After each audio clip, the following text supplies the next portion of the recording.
Hello, and welcome to episode 13 of the Lost Decades podcast, covering the years 1700 BC to 1650 BC. Yes, that's right. It's our longest period we've ever done. We're getting crazy. We're doing It 50 is. years at a time. And funny enough, not a lot is happening.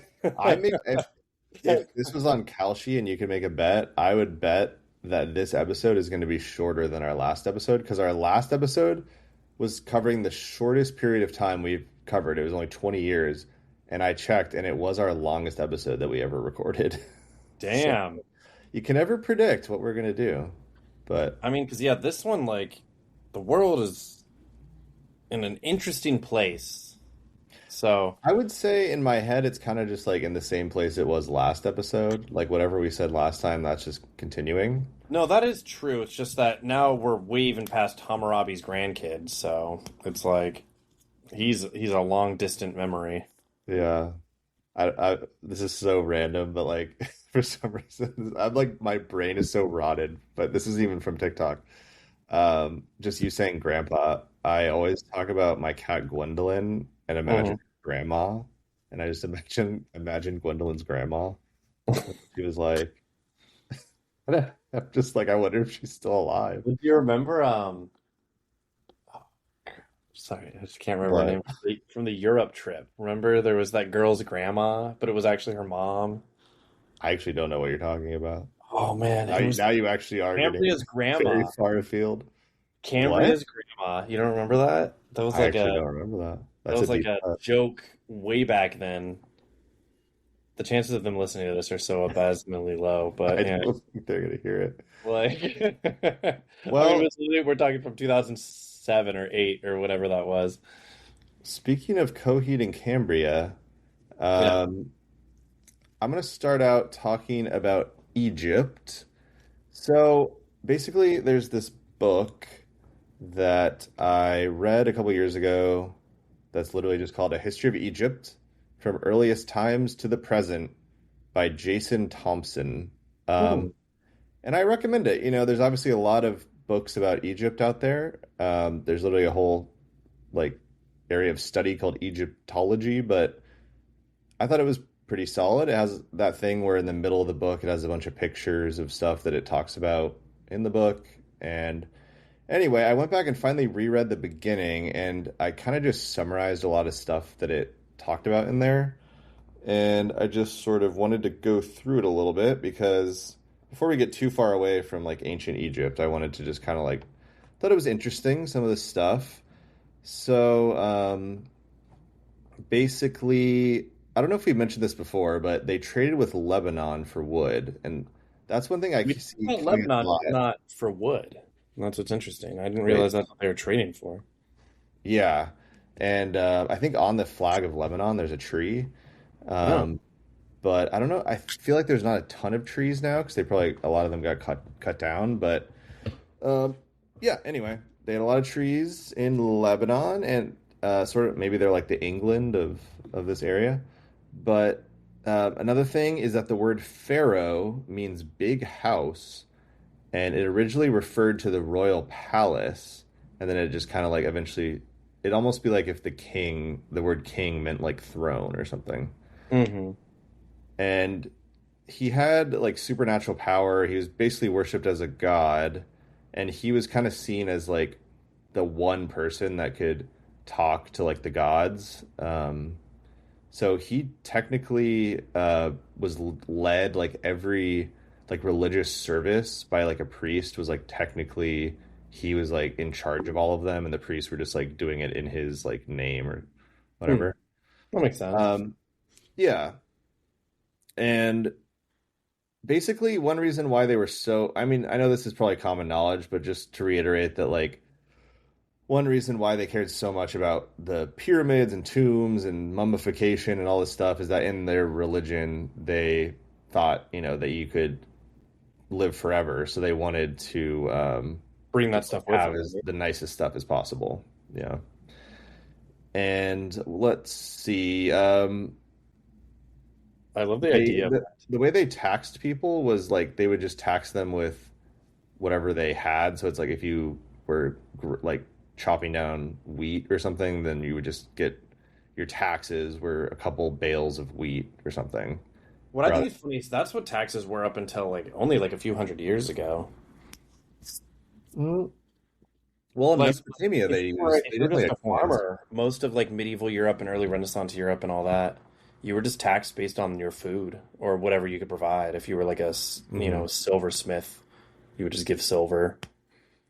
Like I don't True. know. Yeah, I It's guess just I don't know all the details on this because I know like in Mesopotamia they do have coins, like they do have money. oh, true. But I read the stuff. They still were taxed just on what they produced. It was mostly Okay. usually food back then because I know everyone assumes most people are agrarian, but it's crazy how high it is. It's like, like Hmm. 99.5% of people are agrarian. It's crazy. Right. Yeah, because it just had to make so much food. So what else? There's like some advisors it talked about. There's like the master of the largesse. He supervised like all the food they would collect. There's the overseer of royal works who Is kind that of like art? oversaw the pyramids. Oh, okay. And yeah, it did talk about how apparently there wasn't really that much commerce. Speaking of like taxation and all this stuff, like most common people would just kind of produce whatever they needed, like clothing. Like they would just kind of, I don't know, I guess get some sort of cloth and make the shirt and all this kind of stuff. And salt, oil, actually, and clothing. So sorry, not they don't even they wouldn't even make clothing. Were provided by the estates on which they worked and to which they were bound. Oh, really? Like more like serfs. I didn't know that kind of thing Yeah. existed. That's interesting. Hmm. Okay. That's in Old Kingdom Egypt. It specifically is like that. So maybe by Middle Kingdom it's a little bit different, but I feel like it's Oh. probably similar. That's one thing it talked about a lot was just that's one thing that's so fascinating about Egypt is how not just stable, but like how stable the art and the everything about it barely changed for thousands of years. It was like very, very similar, Hmm. which even like Mesopotamia feels like it changes more. It's like, oh, the Babylonians and the Assyrians Yeah. and whatever's. Let's see. Maybe I'll save some of this for like a future episode because there's a lot of stuff, but there's specifically another like person, what's the term? Like someone that worked for the king, like Oh, an a official who was like vizier? the Was that the right term? overseer of Upper Egypt. Oh, okay. So kind of like the what would be like another term for that? Like the kind of like a duke or something. Administrator? What'd you say? Like an administrator? I don't know. Yeah, but someone who Bureaucrat? yeah, but like a really high up one who is like literally rules an entire area, but is just Didn't they under call him like they didn't call him like a viziers, like viceroy, kind of like a viceroy. viceroy. There you go. Yeah. Yeah. And it just sort of talked about that and how like one reason why their art was so stable is because it was so connected with like the state, like with the government, which was connected with the religion and how like the state was the thing that was like building all these giant structures. So it had like very strict rules about the art. And it was like Hmm. also connected with the religion that it was considered like sacred. Like even the hieroglyphs were um like they were more considered kind of like magical than a lot Hmm. more than we think of writing now, but even more than I think ancient people thought about like their writing. It's like apparently the word hieroglyphs means priestly writing, and it No, was like a but I Greek guess it word, makes sense too that like as much as we think about writing, it's only going to be the aristocracy that even is doing it. right? And apparently they, you think that a hieroglyph it's just like a picture. It's like okay, like this means bird and this means a person or something, but apparently that's kind of how it started, but it did form sounds. Like it was basically a phonetic alphabet. Like sometimes it would match up with actually meaning something, but it was really just like all right, there's a picture of a bird and that is like ra, and that literally is just like the letters ra. No, that kind of makes sense because I always wondered, Yeah. how some of these old pharaohs they were able to understand their names. You know what I mean? Like Mehet Metep. or Senusret. Hmm. Like, how do they know that's what the name was? Even though it was written down, how do you understand from the hieroglyphics that that's the name? So that makes That's sense. how you actually say it, but yeah. Yeah. Yeah, I don't know how exactly they would know like this is what sound it makes, but I Oh no, figured no, like you said though, it makes sense. Like once they learned that, it's not just like Mhm. because if we didn't know the sounds, then we'd think their name is just like their name is Bird Walker, and it's like what? Yeah. Well, I don't know that all stuff is it kind of hurts your brain when you think about it too hard.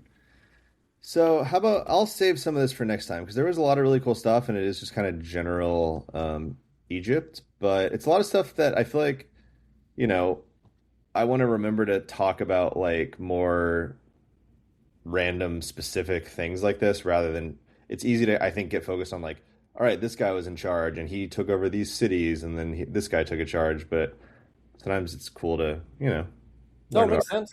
I mean, it's cool that you brought up the language too, switching from like literal descriptions to more phonetic, because I know that's what happened with Akkadian and Sumerian. It went from like pictures meaning like this means fish to like this is just the FR sound and this is the IH sound or something like that.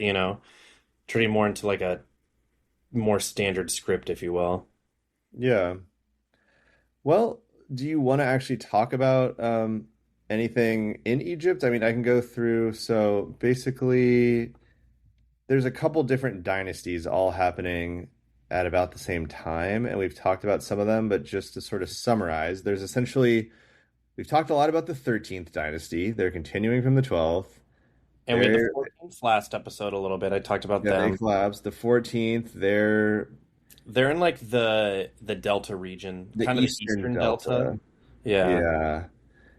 And they're like a Semitic people, and like the old historians used to focus on like, oh, they invaded and it was this crazy attack, but it seems like now most people think it was more of like just a gradual, they've been moving into Yeah. the area and then just sort of ended up being in charge of this area and kind of took control because the former power had weakened so much.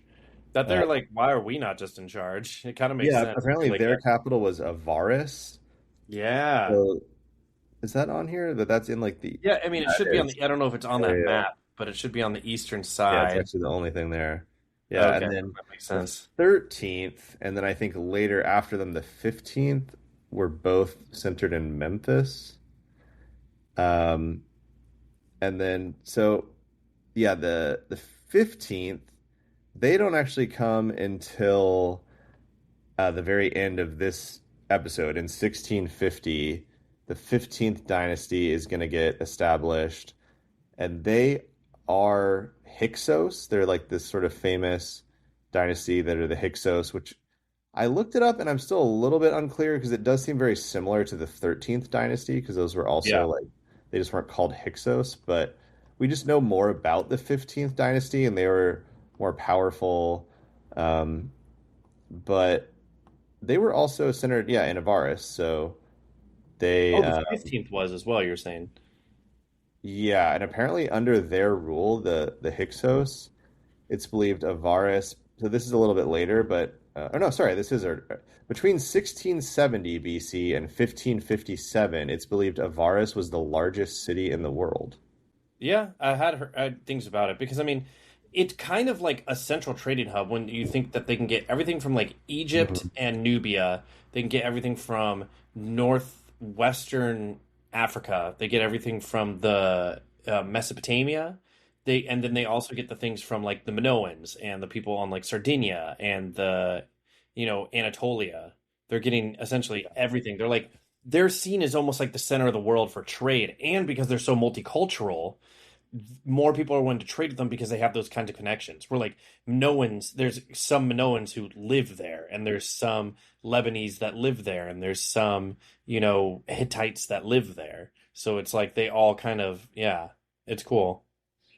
That was one thing I did read was I think that this specific Eastern Delta part is really good because it's, close to a lot. But I weirdly, according to this book, Egypt is like not that connected to a lot of different things. There's something about the Delta, like it makes it hard to actually get into the Mediterranean or get back in or something. So they Hmm. it was actually kind of harder than you would think for them. They weren't that's one reason I think they weren't as good at making boats as like the Minoans were, like we were talking about, Oh was no, it like, makes sense because it's the yeah, river flows into the Mediterranean. So like they're yeah, good for trade going at their out. Yeah. spot. It's not good for them to send goods back up the Nile into Egypt. That's not that And easy. then obviously they have like the desert around them everywhere, but anyway, yeah, he was saying it's strangely like Egypt is strangely kind of isolated, and that's one thing that kind of makes it so special is that it's kind of the only reasonable place to live in the entire area, and so everyone like huddles around this one river,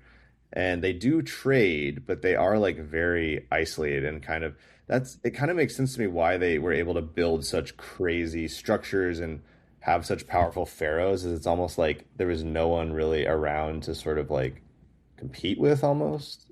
Yeah, I mean the only people competing with them are further down the Nile or the people coming from the Levantine region. You know what I mean? Or it's like, yeah, the people that do come in, like we're saying, the Hyksos, they come in, they make their dynasty. It's like they kind of just do what the former Egyptians had already been doing. They just, Yeah, no, because I forgot I mentioned that last time. I was just like blanking on it that yeah, because the 14th dynasty split from the 13th, but they were so much smaller and they were just focused on trade, more like a la Carthage or something like that. It was really easy for someone with a big army to just kind of come in and be like, "This is mine now. I'm in charge here," which is kind of what they did. The Hyksos did. They sort of power came in and said, vacuum. "Hey, Yeah. I'm in charge now."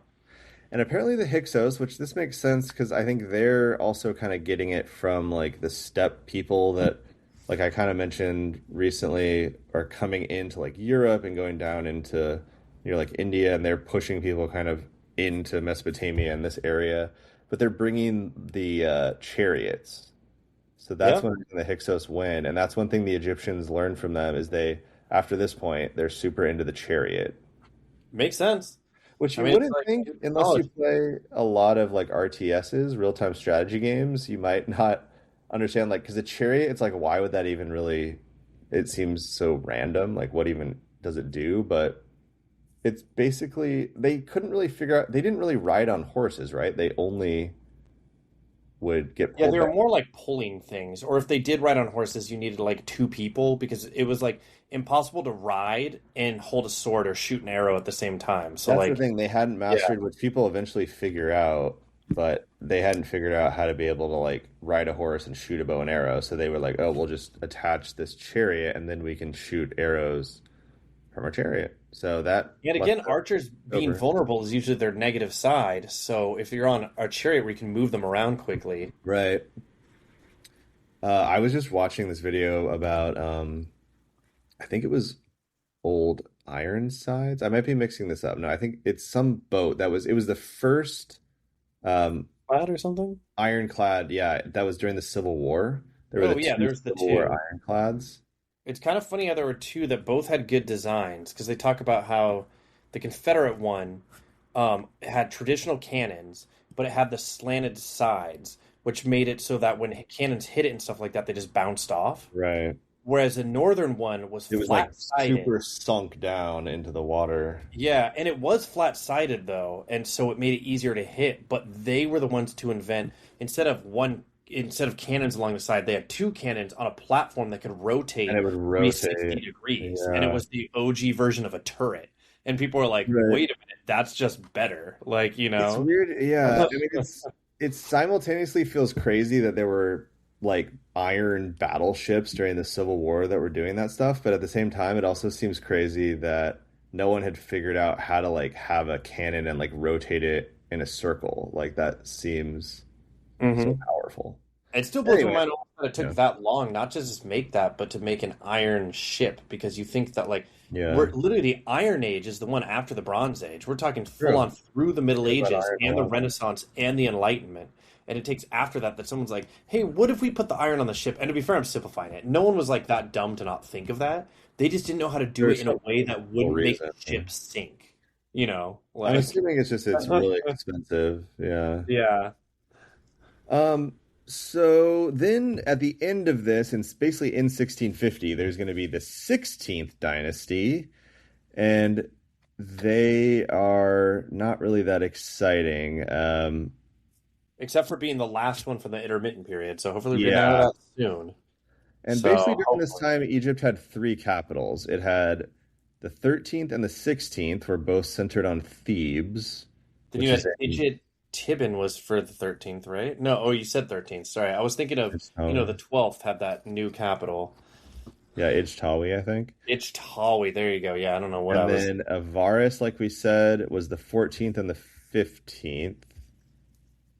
And the I actually don't know what this is. It says the Abydos dynasty was in Abydos, but I didn't actually look into that, so I don't know about them. I'll Oh be no, they're on here. They have this really really tiny thing. excited yet. So that was Okay. kind of my They have thing. that little I didn't do area. too much Egypt. I did more Mesopotamia, did more Hittites, did more, there's some other things going on right now. Well, before we get over there, I did want to say I spent some time the other time. I designed a new little image here for our podcast.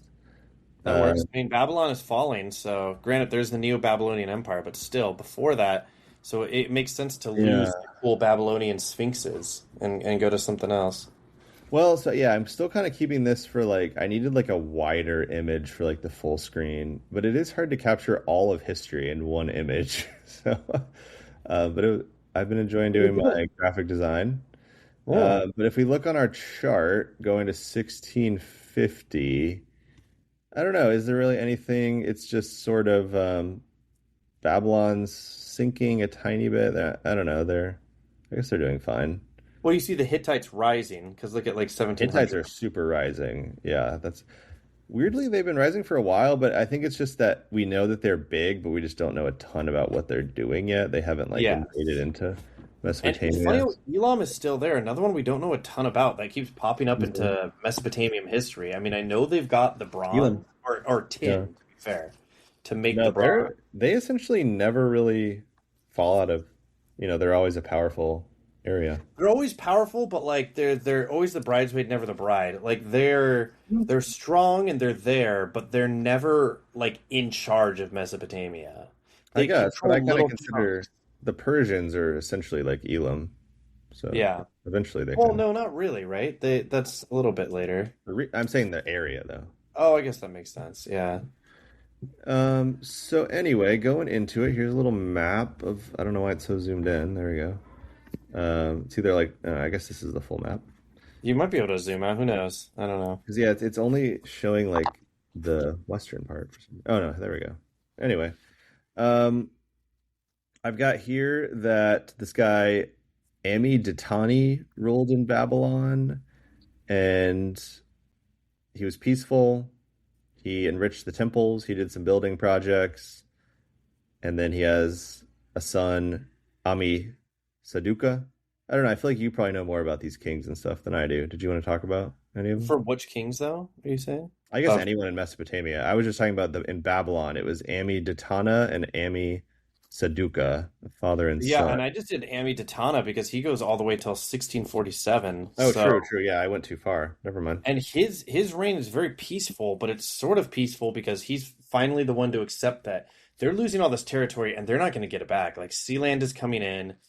Asher is there, but like the more I read about like Asher is as much as like the thing shows it as kind of like an empire or a kingdom, they're more like a loose confederation of cities that are just paying homage or just giving tribute to Asher, but Asher isn't controlling them in the same way that like a lot of these empires Mhm. would be. Um Yamhad is there, and what's throwing me off is the Hittites technically are there, but we're more in the early Hittite era. So Ami Datan or Datana, he is just he ruled for 37 years, which still blows my Wow. mind back then. And that's ruling. So like he was alive for longer than that. Yeah. And one thing I thought was interesting, it's tangent, but it's still related to this. So after Hammurabi and then his son, the whole Sumer and Akkad thing had been dying out, and I don't just mean how I said it was being depopulated and we got Lancy on the bottom. Most people, instead of thinking of Mesopotamia as Sumer and Akkad, just saw that whole region as, oh, that's Babylonia. Like it shows just a cultural shift in identity that this is just Babylonia. And so Babylon was seen as the spiritual center and not Nippur anymore. Nippur was still kind of there, but it was more like a junior one where, Sad. um, yeah. And so it's more just that, Babylon is now the spiritual center of where everything is. And so he kind of just focuses on that. By he, I mean Amidatana, the great grandson. He's just focusing on peace, building up the walls of the city, just trying to, build new construction projects, new canals, more farming, trying to he does go to Nippur and he makes some dedications and stuff. But it's more as sort of a sign of like, I'm respecting this city, but Babylon is still the center. I'm just trying to show Mhm.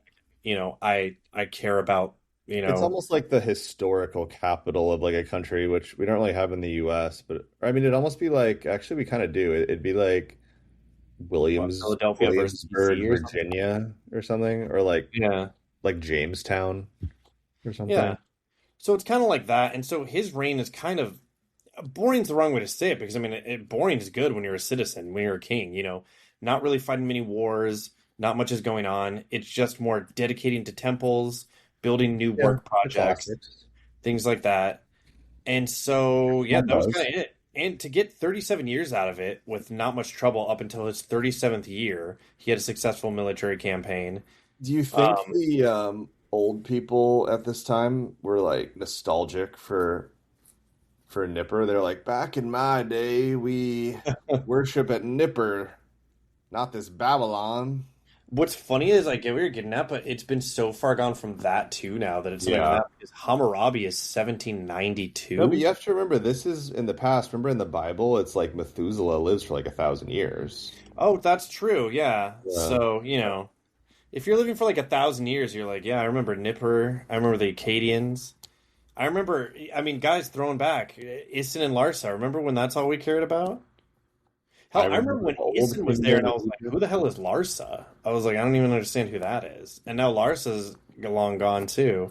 They're the Sealand now. They Yeah. are. And I kept trying to do more research on them, and there's basically just not much. They're holding on to like these old swamplands that, again, these cities have been mostly depopulated. They're not gone, but they're shadows of their former Mhm. self. So they are not important. So they're just sort of like Sealand's just kind of holding on to the remnants of what once was. It feels like they're a. It's because Sealand reminds me so much of SeaWorld that it just feels like they were like a once great company that got bought by like a mega corporation, and now they're just like Sealand I and mean, funny enough, that's what happened. I mean, the Sealand Empire was just Sumer got sold to private equity, and so right, they're and they kind of just just took selling them everything. apart for pieces. Yeah, Yeah, that's that's just great. how it works.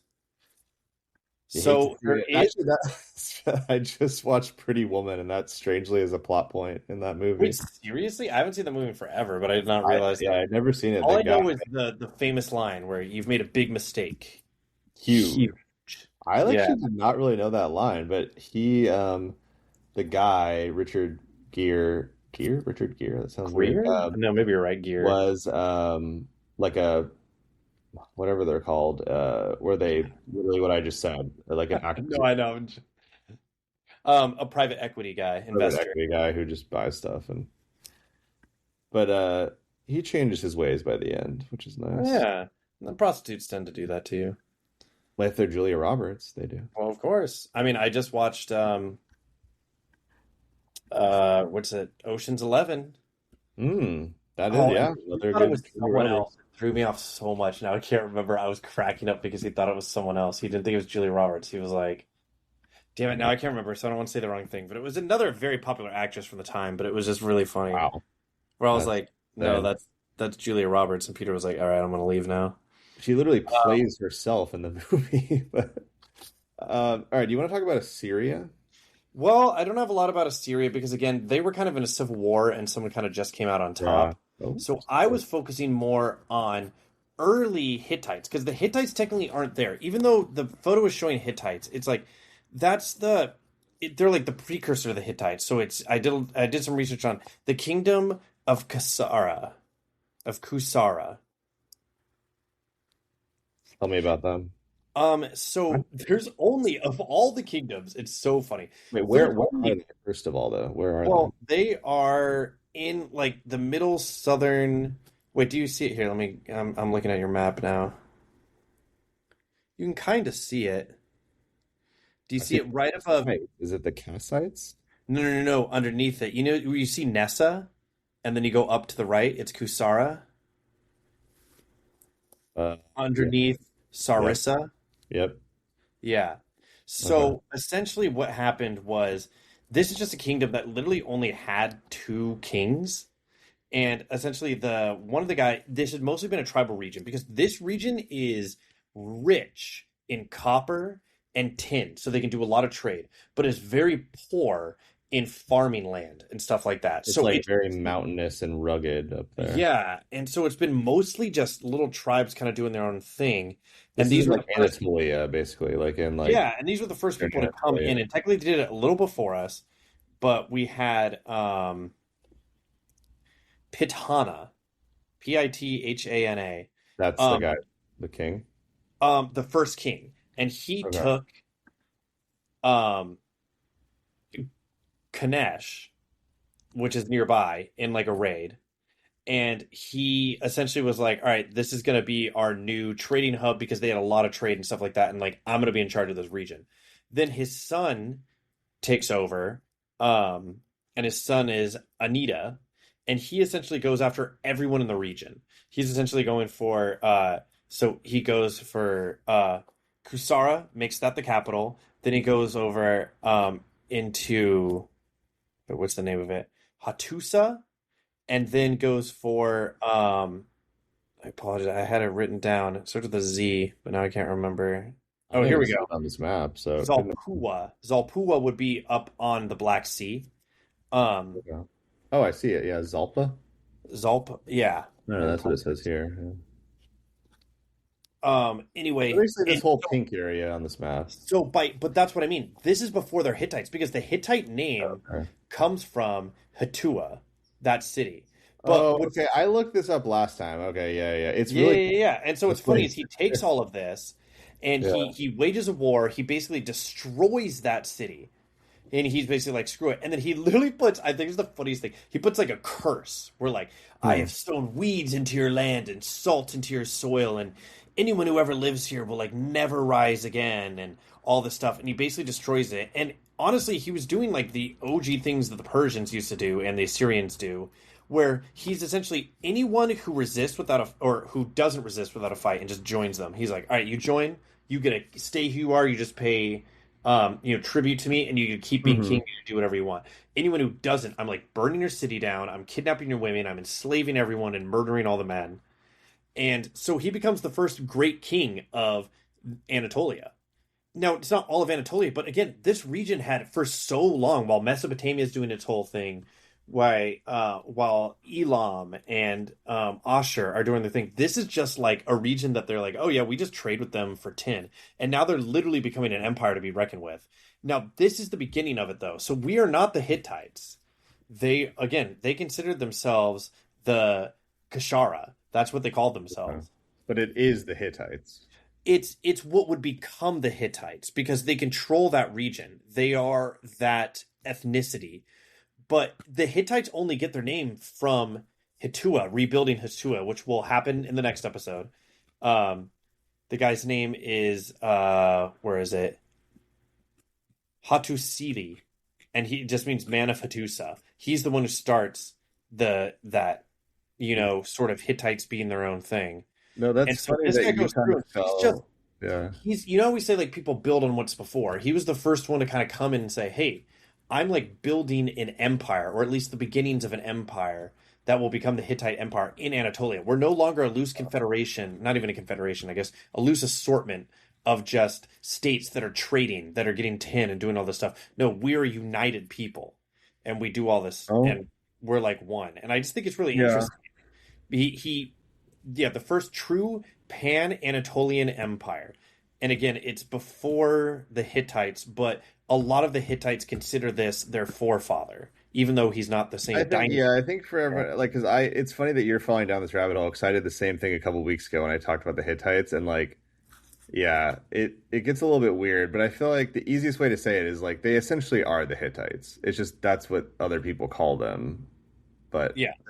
there's something's about to happen in Mesopotamia in the next couple like centuries. Well, and that's why. So I have the precursor for the actual Hittites because this is technically the two guys I talked about are would have been last week's episode. I just wanted to bring them up because they're the ones who set this in motion.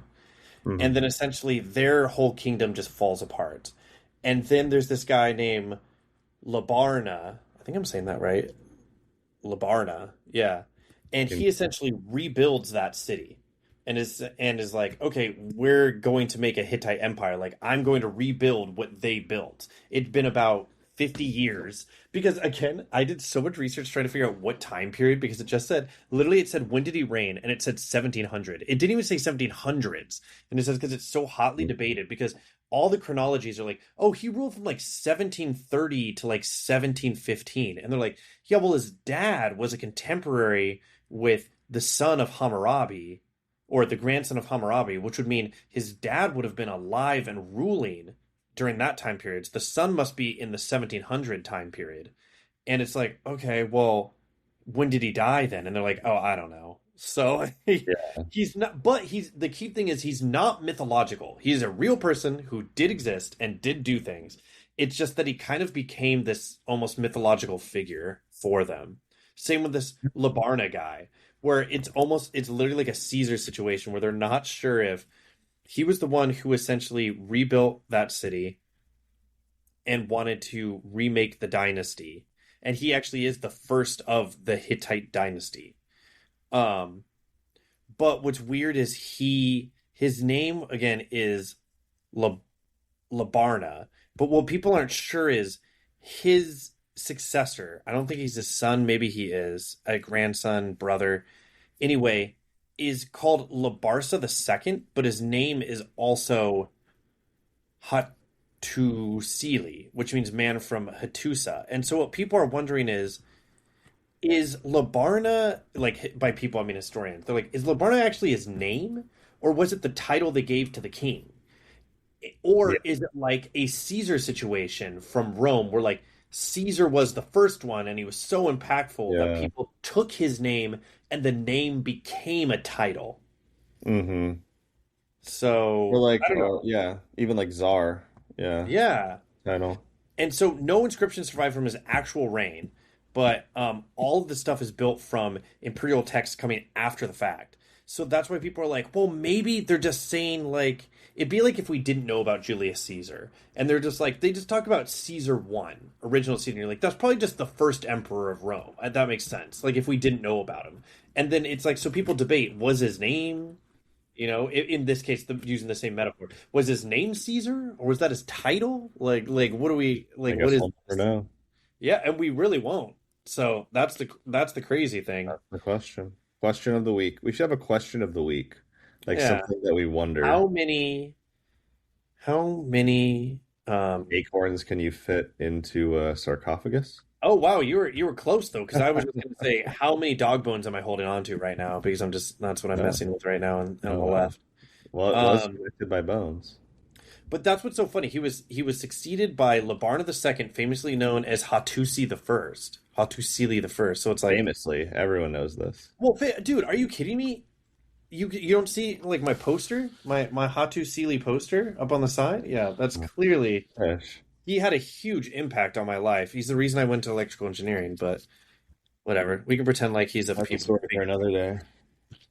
Um, so sorry, I kind of went down that rabbit hole. Like you said, I just Yeah. thought it was interesting. I wanted to set that up because next week is going to be Hattusili, and like we're full on into the Hittites that are as much as we haven't talked about them much because again they're Well, we just kind of did. We spent that like 2 episodes ago. We did a whole like thing on oh them. true. What I meant though is I didn't realize until doing my research like the Hittites are way more major players and had a much bigger impact on this time period than anyone in Mesopotamia. Wait, you're hitting the mic. Sorry. Oh, sorry. Did I? Can you hear me? Oh. I can hear you. I just yeah. No, so all I mean is the Hittites had a bigger impact on the Middle Bronze Age than like Mesopotamia did. Right. Once they hit the scene, to be fair, Mesopotamia Yeah. owns this like early Bronze Age, this early Middle Bronze Age. But like when the Hittites come on the scene, I didn't realize that they're like the ancient Rome of this time period. Like I know that's not a great correlation, but like you get what I mean. Hey, I mean, I brought them up for a reason. Yeah. We knew it was coming. Well, yeah, so I did want to talk a little bit about China because we had mentioned last week now we are officially in the Shang Dynasty. Oh no, wait. I what I read is that we're Mhm. not. Well, I don't know. This thing says 1766 or 1600. Okay, I've only heard 1600, yeah. So that's why I was thrown off. I guess the traditional dating is 1766, but the archaeological evidence is 1600. So we Okay. can save it. I don't really have anything to say, but it's just like that is happening because that's the first time that it actually is historical. Yeah, I mean, it's interesting because I think I brought this up last time. The only reason they know they existed was because people during like the Ming Dynasty, one of the more recent ones, like, Hmm. from only a few hundred years ago, there was like a disease or something was going around, and people thought that you needed to drink dragon soup, which was like dragon bones ground up into a soup. But essentially, what it was a bunch of local people were just taking turtle shells and other bones that they were finding, grinding them up and putting them into soup. And then somebody started noticing, hey, a lot of these shells were not shells, but a lot of these bones and turtle shells we're digging up. Why do they have markings all over it? And why do the markings look like, archaic Chinese? Like, what is this? And they're like, oh, these are ritualistic bones. Which, okay, now it's coming to me. Yeah, we talked about this last time, but like, that's how they realized that this existed. They said literally until the late 21st century, they only knew about the Zhong dynasty. That that was the earliest it went. Right. Until they started digging up these bones and stuff, and they realized that the Digging city up where people were them digging these bones, up was the digging. old capital of the Xiong dynasty. And then they're like, wait a minute, so the Xiong isn't just mythical, they do exist.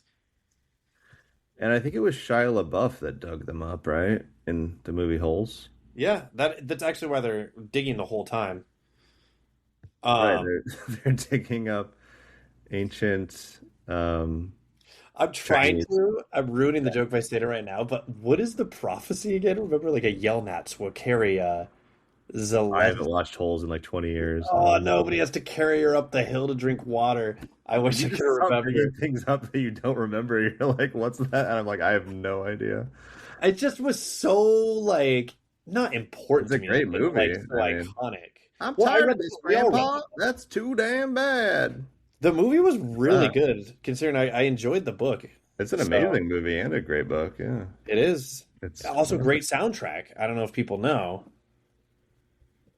well, actually, I mean, yeah, just that one song alone. Digging up them holes, digging, I digging think up. we should maybe wrap it up there. Okay, yeah, we can wrap it up here. Um, next, I will say, I'll end it on this because also I thought it just had a cool. I brought it up last time in the Indus Valley. There's the Cemetery H culture. I thought that was a cool name. That is a Um, cool name. oh, also, wait.